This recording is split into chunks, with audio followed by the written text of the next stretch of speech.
Welcome to the Becoming Aware podcast, where I, Genevieve Faulkner, share what I'm becoming aware of.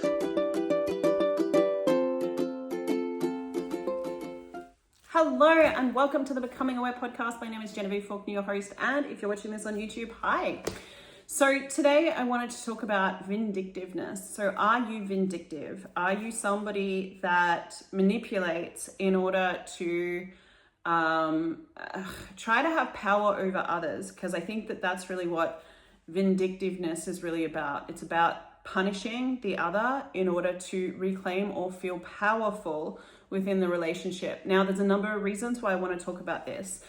Number one, Pluto turns retrograde today, and Pluto is very much the ruler of the underworld. So for the next 5 months, there's going to be some stuff that we're all going to be perhaps dissecting, integrating, releasing in regards to the underworld, the unconscious, the things that we like to pretend, are not relevant to us or that are not part of our universe, that are secretly kind of like running the play, right? That are secretly keeping us in a reality that is less than what it is that we desire. Now, this will hit different for everybody. I think, Pluto is very much like one of the outer planets. So it's one that tends to be an influencer of society. So there will be things within the world that we will be dissecting with regards to all of this. But, and it's that deep taboo sexual stuff. So it may be that there's more layers of the stuff that's already been coming to surface, right? Epstein files and whatnot. For me, like that retrograde's in my 7th house. So that means that this is going to be one for me personally that's very much about the power plays within relationships, right? Who holds the power? What power am I giving away? What power have I taken from others? That kind of thing. If you want to know what house this is kind of influencing in your chart, you can just go to if you Google transit chart and then put in your birth date and time and location, and then today's date or whatever date you want to look up, it will show you what house every planet is transiting. And it can be really useful. Yes, we are the creators of our own reality. We have the ability to choose whatever it is that we desire to choose and create what we want to create. But I think that astrology can, there's all sorts of stuff that we take on from before that we got here based upon, our birth time and whatnot. And it can just kind of help us to navigate the flows of, what's happening within the collective. So that's why I talk about it. Now, the other reason why I want to talk about it is partially because I just read a book. Oh my gosh, and I've just forgotten his name. I'm going to have to find it. So give me 1 second. I'm going to pause this and I'm going to find his name. Okay, Dr. Peter Celano, Cruelty by Nature is the book that I just finished, which is about basically, the personality traits of people with the dark triad. So people who are quite psychopathic, narcissistic, manipulative, controlling. He kind of has this point of view, for a long time, people have kind of had the theory that people like that become that way because of their upbringing, because of the experiences that they've had and the trauma that they've had, which causes them to function a certain way and kind of act out whatever it is that's been done to them based upon what they haven't moved through. And his point of view is kind of including genetics in that, where he's saying, no, some people are actually just born with this cruel nature, with this willingness to kind of control, dominate, and take the power of others and, be vindictive, punish others for the pleasure of it. And, I guess I found it a really useful book and an interesting book. I feel like perhaps there wasn't enough acknowledgement of the trauma and whatnot that gets played through generations, because I spoke a little bit about that last week with regards to like the experiment that they did on mice. Like, we inherit all sorts of things within our DNA. So even if something is genetic and somebody has been born with certain traits, like a pleasure of punishment or a pleasure of having power over others, I think that, you know, it's not a black and white thing where you can kind of just go, well, it's just genes, you know. Yes, it may be genes, but within that genes, there's all sorts of coding, there's all sorts of experiences, and it may be that the things that have been shut down and not processed and moved through in the generations before is actually what kind of contributes to somebody being born just, you know, with those traits. That's my point of view anyway. So I wanted to dissect vindictiveness a little bit, right? So when somebody feels like they need to be vindictive. Now, this is sometimes something that is very unconscious. So I know that for me, growing up, like, I mean, I personally believe that we all go through stages of, you know, healthy narcissism, right? Kids around the age of 5, they're very much like in their zone. They're all about me, you know, some of the time.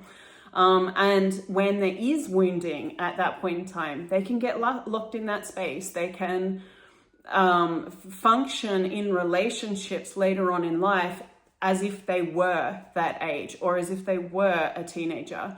So I think that, you know, having things be about yourself, like, that's actually, to a degree, a healthy stage of development. It's when you get stuck in the stage that it's not so healthy.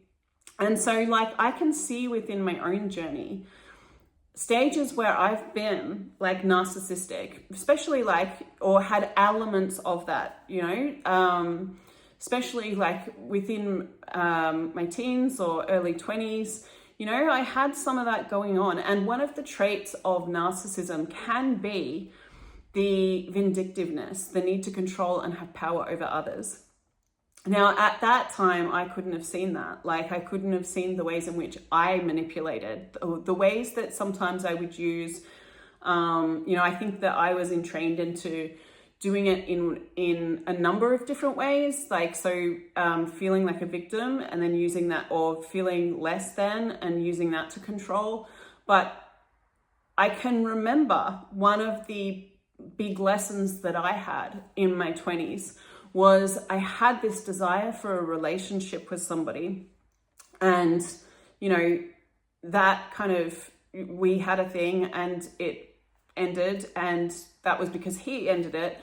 And I created this kind of like thing where I just, you know, wanted to have him back. So for a number of years, I was kind of like choosing to kind of like, I guess, choosing situations in order to have, you know, dangle the fruit, so to speak, you know, have attention, be in his world in a way to try to, you know, create a relationship again with him. Now, the second that he wanted a relationship, I no longer wanted it. And that was a big wake-up call for me, because I didn't know what I was doing at that point in time. Like, in my head, I thought that I actually really wanted him, right? But it wasn't that I really wanted him. It was that he had rejected me, or I had felt rejected from the experience that we had. And somewhere in my universe, that had created this kind of like fixation where I thought, in order to have my power back, because in the rejection, I felt like he'd taken away my power on an unconscious level. In order to have that power back, I need to punish him. I need to make him feel the way that I felt by pulling him in and then rejecting him. And so when I kind of like went through this experience of doing that and then realized what I was doing, I can remember kind of like having this moment of just being like, wow, what a waste of time. Like, you know, I had done this, you know, had this fixation for years.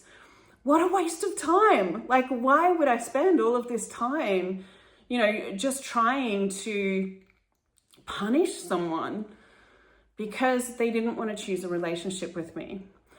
And so from that point in time, I feel like I learnt the lesson of vindictiveness. And so from that time on, I didn't do vindictiveness again, not like consciously.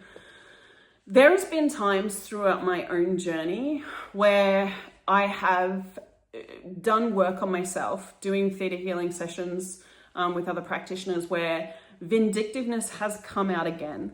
So I'm sharing this because I want you guys to understand how this works, right? We can sometimes have this, maybe a conscious desire to punish someone that's hurt us. But we can also sometimes have these unconscious places where we, again, want to hurt someone, but we're not acknowledging it, right? So I had some vindictiveness in relation, I think it was in relation to my teenage years, and, feeling controlled by my parents at that time.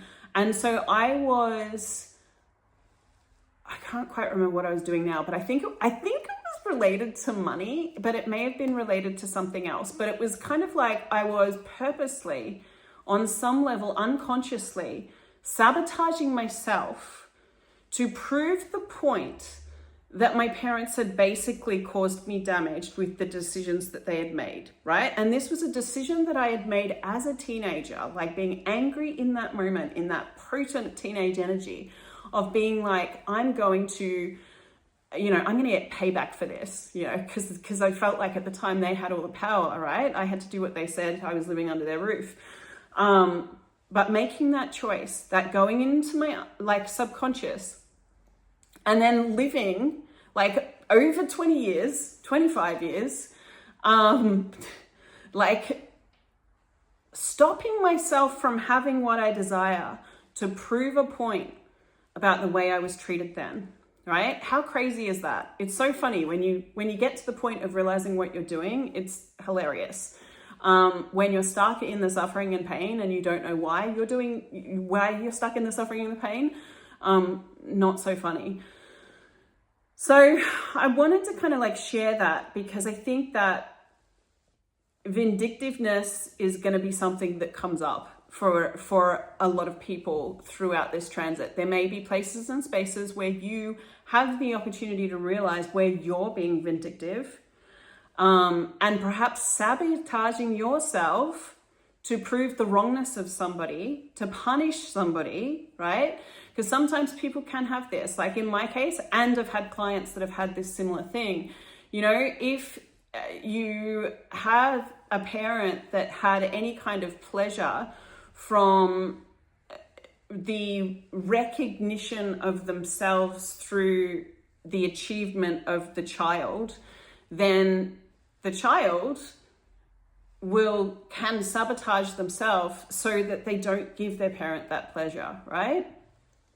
Crazy. Let anyone in your life have the pleasure, no matter what they've done. Let them have the pleasure if it means that you get to have more pleasure. Don't torture yourself and punish yourself to keep somebody else stuck. It's just not worth it. It's not worth it. There is other ways that they can learn their lesson. So here's the thing that I kind of want to share, because it's kind of well, why would we do this? This is so crazy. Why would we do this? Sometimes it is that we have these points of view that we think we have to teach them a lesson. So we can have all of these kind of soul contracts or being contracts, karmic agreements that we have playing out throughout time, space, realities and dimensions, the other lifetimes that we've had, what we've agreed to before we got here, where we're kind of I'm going to help you grow. I'm going to help you grow by letting you, have this experience with me. And then I'm going to hold you accountable until you actually receive my side of the picture, right? Until you receive the lesson and the awareness and step into the energy I know that you naturally are, but perhaps you haven't yet mastered fully yet, right? These kinds of things, although on one level are very kind because it's something that you've both agreed to in some dimension, space, reality to help each other grow. On the other hand, not so kind when you're here and you're suffering through something in order to try and teach somebody a lesson who perhaps values control more than they value evolving and therefore are keeping you stuck in the suffering with them because they don't want to move forward, right? So not the greatest choice to be stuck in that. So you can release yourself from contracts, oaths, vows, commitments, obligations that you've made in other lifetime. If you want more information about that, you can check out the theta healing classes that I teach, or come for a session. We can, break those contracts and oaths and whatnot.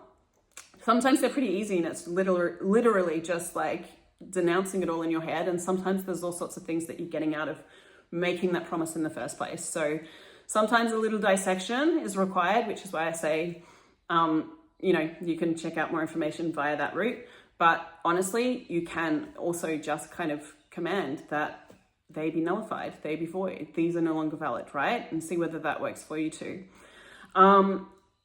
So yeah, sometimes we have these agreements to do these kinds of things in order to try and teach the other something. And sometimes that is because we think that unless they learn, we can't move on, right? So there can be this element of codependent type soul family. Sometimes there can be sort of soul family groups that are quite codependent. And so there can be all sorts of lessons around evolving through learning not to kind of like hold the importance of another growing so much like beyond your own growth, right? That, like a lot of the time it's kind of like, no, the key to changing things is to let yourself grow, let yourself move forward. And then they learn their lesson, they grow, or they keep wallowing in suffering, but then you're not stuck there too, right? Now, sometimes people are vindictive because the wound's still there. The wound is still there. And so they're angry, they're hurt. And so they're wanting acknowledgement for the way in which that they've been hurt. But that's not something that comes through another. Like, I promise you that even if you get the acknowledgement from the other of how they've hurt you, if they've hurt you, unless you're being with yourself, unless you're willing to heal yourself, unless you're willing to step into whatever it is that you need to step into to have your own back, then that apology, that acknowledgement may not be enough. Okay, so when there's wounding, acknowledge the wounding, be willing to be vulnerable with yourself and ask some questions like, what is it that has caused this level of hurt, this level of heartbreak, this level of pain? What am I learning from this experience? Why would I allow myself to have this experience where this kind of thing has occurred? And what do I need to make peace with in myself in order to be able to move forward, right? Now, it might be that you've had something totally random happen and it feels like it was beyond your control, right? But it could be that for the randomness to occur, you weren't stepping into the level of awareness that you kind of could have been stepped into that would have changed the turn of events in your favor, okay? So it might be that you need to make peace with the fact that in that moment, you were maybe a little disassociated or not present enough in order to have your own back. And it's making peace with that part of yourself that actually allows, you to make the promise and commitment to yourself that from now on, something is different. You're going to change. You're going to have your own back. You're not going to allow something like that to happen again. Sometimes people do vindictiveness because they think that they have to take the power of another in order to be powerful. So if they felt powerless, they unconsciously, and they've perhaps had people in their life at a younger age mirror the kind of power play games of doing power through taking the power of the people around them, then they can think that's the way in which to be powerful, to, punish people around them that have wronged them in order to try and make them feel powerless so that they feel like the powerful one. It's not true power when you're doing that. It is an element of power It is one way to feel powerful, but in that, unless you're doing it from complete kind of, I want to say kind of like detachment with regards to right and wrong, or, you know, some might say allowance, right? Unless you're doing it from that space of really having absolutely no point of view about what you're doing, you're gonna, and not having any point of view about how the other person receives what you're doing, you're gonna create some sort of karmic type thing going on, right? You're gonna end up pulling in some sort of situation where you experience the opposite side. It's not so fun. Not so fun. So, I don't know. I think I just kind of like wanted to express all that, because I think that all of that, like vindictiveness and power plays and, you know, all of that that's tied to it, some of it is about stagnation of the journey of growth. Okay, I think that we all have, you know, no one gets out of childhood like without scars, right? No one gets through any part of life without scars. There's things that affect us all of the time. There's things that we change and grow and move through, right? And so there can be places and spaces where we're a little stuck or, you know, have stagnated along the way. And so when there's those kinds of ways of functioning, I see it as like a underdeveloped part. Like, yes, it is a capacity to be that way. But if you're functioning from the maturity of being, right? Of knowing that you have all, you know, any choice, any kind of like ability to behave in any way that you need to, and you're looking at what each choice creates, does that create greater? Does vindictiveness ever create greater? I guess that's the question I can kind of leave you with to ponder, because from where I'm sitting, I see vindictiveness as something that punishes both parties, right?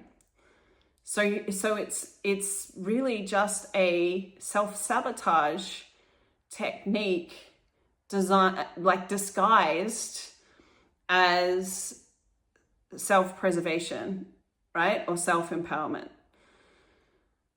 So I guess what I'm inviting you guys to look at is whether or not, and I don't want to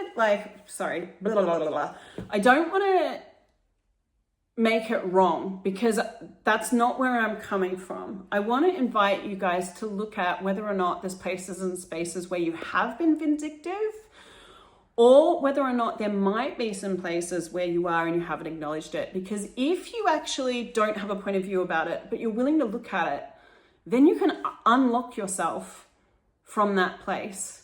That sets you free. Yes, it might set somebody else free too, but it sets you free. It gives you more energy to be able to create your life with.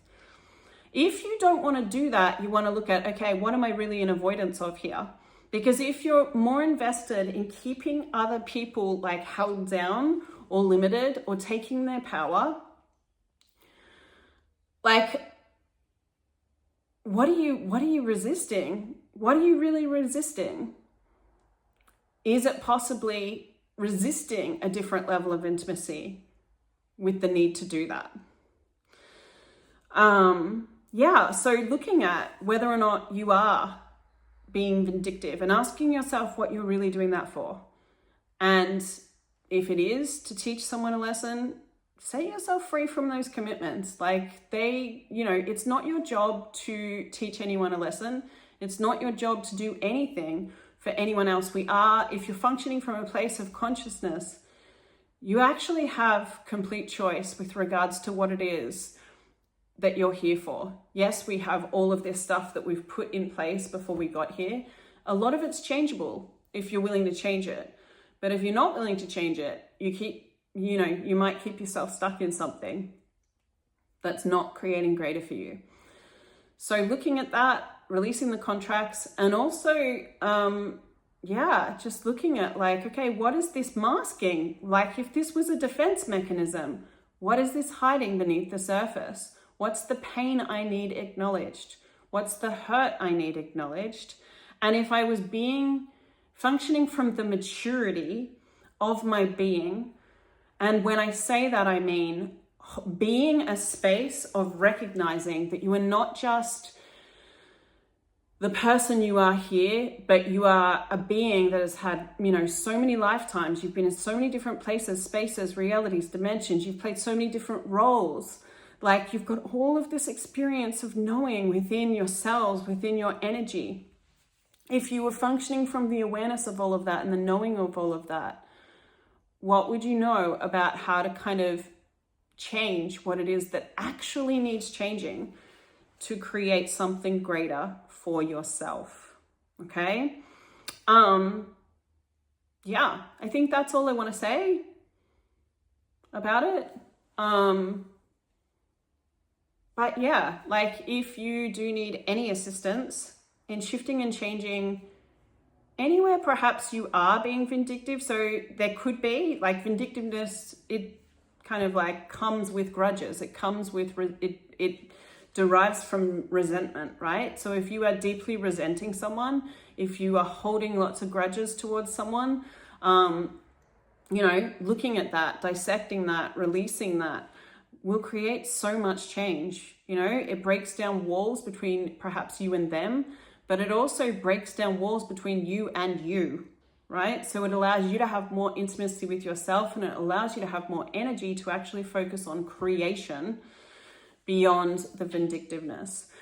So yeah, if you need any assistance breaking any of that down, you're more than welcome to book a session with me. And if you have any questions, feel free to ask, guys. If you want me to talk about any particular energy or working through any kind of situation, or manifesting, whatever, feel free to ask. I'm very grateful if you've got through this. Thanks for listening, guys. Till next time. Sorry guys, I jumped off and then realized that there's more to say about this. So what do you do if somebody's being vindictive with you? So it could be that they have these soul contracts with you, so you have the ability to break them also. They don't need to be teaching you that lesson if you're taking responsibility and accountability for your own growth and healing.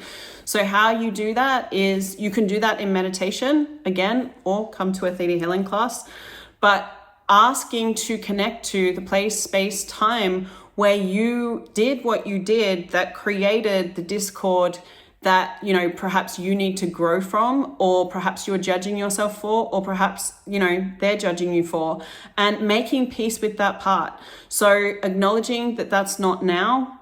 It's, you may have grown, evolved, changed, but also looking at, okay, what did I learn from this situation being created this way, and integrating that fully actually releases the place and space where, perhaps they're wanting to teach you that lesson. Accountability can work too, if there's something to be accountable for. But sometimes when people are vindictive, it's misdirected. It's because of some sort of pain that they are holding on to. And as I mentioned in the beginning, it could be ancestral pain, right? So sometimes, for example, a woman or a man might be vindictive towards the opposite sex, not because of anything that particular person has done, but because of the programming running through the DNA, right? And the anger and the rage and the fury and the wounding that's there through the ancestral line. So ask yourself the question, if someone's being vindictive, is this really about me? Like, is this mine to take on?